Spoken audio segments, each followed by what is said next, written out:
গত 5 তারিখ গোটা উত্তরবঙ্গ জুড়ে যে প্রাকৃতিক বিপর্যয় নেমে এসেছিল তাতে কিন্তু ব্যাপক ক্ষতি হয়েছে বিভিন্ন এলাকা, এমনকি একাধিক সেতুরও ক্ষতিগ্রস্ত হয়েছে।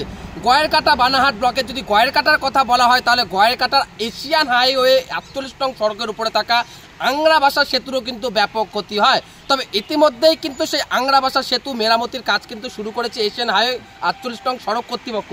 ঠিক পেছনে দেখতে শুরু পাচ্ছেন যে এশিয়ান হাইওয়ে সড়ক 48 নং কর্তৃপক্ষের তরফে কিন্তু কাজ শুরু করা হয়েছে। তবে এই কাজ শুরুর প্রথম থেকেই কিন্তু শুরু হয়েছে বিতর্ক, কারণ জেলা পরিষদের সহকারী সভাধিপতি জলপাইগুড়ি জেলার তিনি অভিযোগ করছেন যে এই কাজ নিয়ে নিয়ম বহির্ভূতভাবে কাজ হচ্ছে, কারণ কাজ শুরু করার আগে যে পদ্ধতি রয়েছে সেই পদ্ধতি মানা হচ্ছে না, এমনকি ছোট সাইজের পাথর দিয়ে কাজ করা হচ্ছে।